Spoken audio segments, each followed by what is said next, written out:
And action. Yo people, what's up? It's Nino, and it's amazing San Antonio. Hello, hello. We are here now, right here in Tanzania, East Africa, right? The heart of Africa. Should we call it the heart of Africa? It really is. This is a different world now. Wow, so that's your first impression. Yeah, exactly. He arrived before me, so he had the pressure of not knowing the place, wasn't it? Yeah. You know?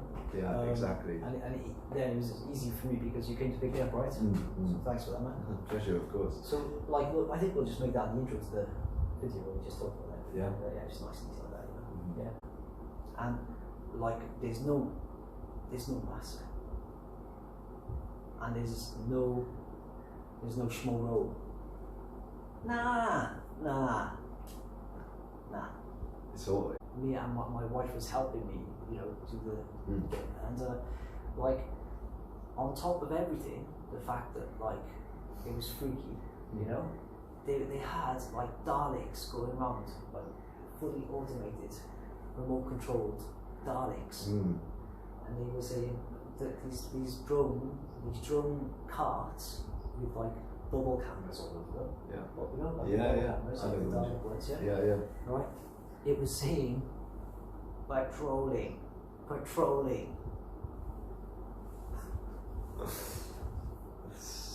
It was saying that. What a world. So just to give you an idea of how much things have changed. So while nobody's travelling, right? My feedback is this: while nobody's travelling, they're turning it into like it's like freaking what is it? You know. That mystical zone. Twilight Zone. Yeah. Exactly that, Yeah, right? Twilight It's Zone. like the freaking Twilight Zone. Right, so you've got these robots going around saying patrolling like this, and you're like, I've got it on video. Should I? Obviously, I'll. Yeah. I'll upload it another time so you can see it, right? I'm sure people would love to see that actually.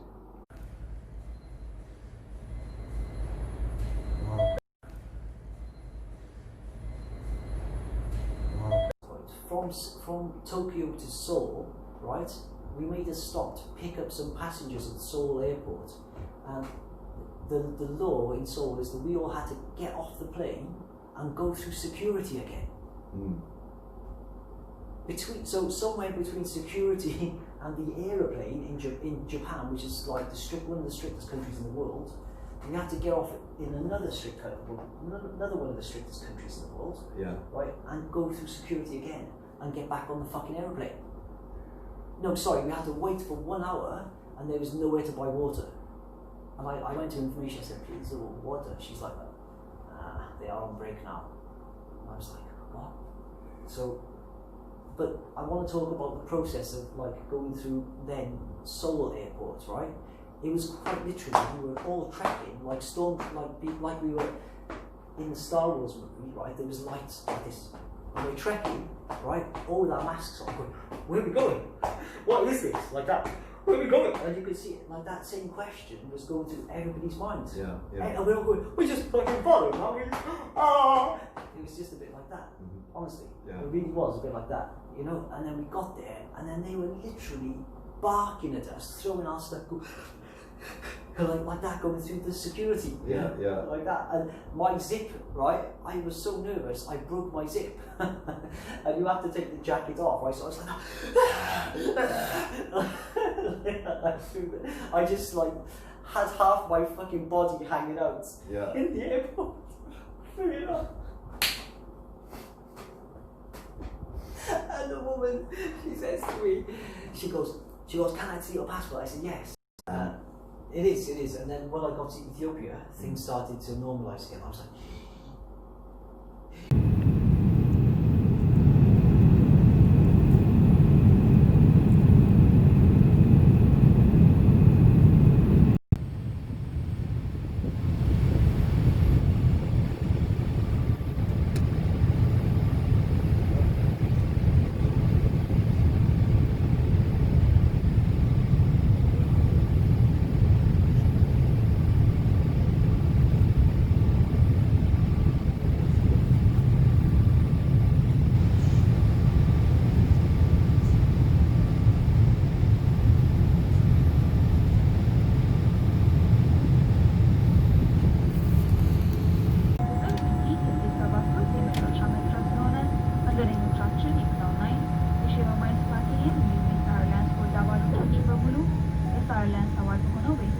ሲከተል በአውሮፕላኑ ዋና አብራሪዎች በካፕቴን ፍሬድሪክ፣ በካፕቴን አሸናፊ እና በተቀሩት I could breathe again. You know? When I got to Ethiopia, I started to be able to breathe again. And then when I got to Tanzania, I was like, there was a little old lady, you know, on the immigration, and I was like, please stamp my passport, you know? Yeah. You look very nice, please stamp my passport, right? And then she gave it back to me, I was like,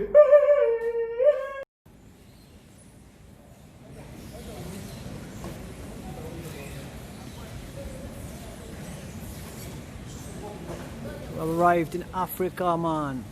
We don't know you, but like at the end of the day, this country is amazing. Yeah. And it has to be down to the people who run it, right? Yeah, exactly. And like we have to say massive thanks, because if the people who run this country didn't run it in such an amazing way, we couldn't be here. Yes. Enjoying it. Mm-hmm. This is the only place. It's true. So like I see this like, look, my son, his journey here, my journey here, they're both spiritual journeys. True. It can't be otherwise, can it? Yeah. Yeah. Well, what do you think, honestly, based on what I just said? No, I think it's true, because they wouldn't.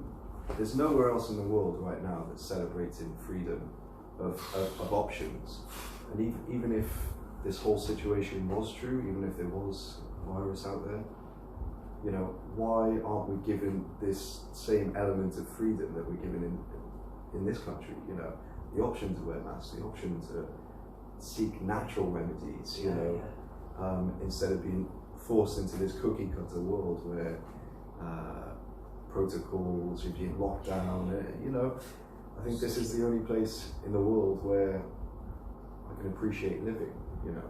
And you know, that's honestly, right, that is a bold statement, isn't it? Yeah, yeah. It really is. So that's why we have to give thanks to the people who created this country, you know. 100%. You know, we have to give, like, it's unbelievable, you know. Yeah. You know, it's amazing for us to believe, should I say? Yes. I prefer to say that, isn't it? Absolutely. And you know, I think you're right. Like we're so grateful for the people who run this country, but also I think that's a message to anyone watching this video that actually, you know, if you're watching this and you're wondering where your freedom has gone, you know, look to the leadership of this country and see the difference, see how people should be living, you know. Totally. Do you know what I mean? Yeah, that's really well put, so well done, man. I'm so happy. It's like, here's the thing, right? I was living in Japan, he was in the UK, right? And we were going to try and join forces somewhere, maybe he joined in Japan, maybe I joined in there, and then like, all this happened, and we were like, well, instead of meeting anywhere else, let's spiritually meet there. We didn't even know when we were going to see each other again because of all this lockdown. It's true. And now, you know, we got the potential to like share our gifts in Tanzania, right? Mm-hmm. And you know, obviously we want, you know, as much as we share, we want to enjoy as well, because this place is paradise, isn't it? True, that's true. Yeah, absolutely. Yeah. So I hope that made so would you like to wrap up with anything else? I mean, like, what would you want to go over, something or clarify or anything like that? Yeah, I think this conversation was important because actually, as I mentioned, you know, if you're one of those people who are questioning the decisions of this whole scenario, you know, wondering where your freedoms have gone, wondering where there is in the world that actually allows your humanity to thrive, you know, then take it from us, Tanzania is one of the only places left on the planet that you're allowed to be your spiritual true self through freedom of choice, you know. Does that make sense? It does, yeah. It's a really great point. Well done. Thanks, Dad. Yeah. I'd like to add to that. Yeah. Right. Is that the nature is incredible. I mean, like I was saying yesterday, I haven't really connected too much with the nature yet because I've been a little bit busy with doing things, you know, in this particular area where I am. But like things like I've got green bamboo in my room, you know, I've got like a tropical flower there, and I open my door, right, and I've got a bird singing to me constantly, right? He's singing now, in fact, you know, it's working.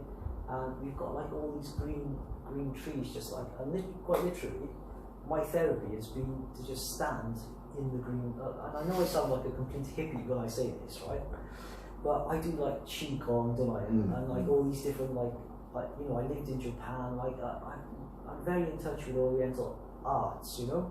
So I've worked with qi since I was 13, and and it's just great for me to stand in the green trees, under the green bamboo, like just like holding my hands above it, and it's just connecting with it, which is like something I missed so much. Yeah. So you've got vitamin D from the sun every single day, right? You know, and then you've got amazing green glowing in the sun every day. Yeah. And then you've got the smells of these amazing plants. And all these things are just so inspiring to be alive. Yeah, exactly. Right?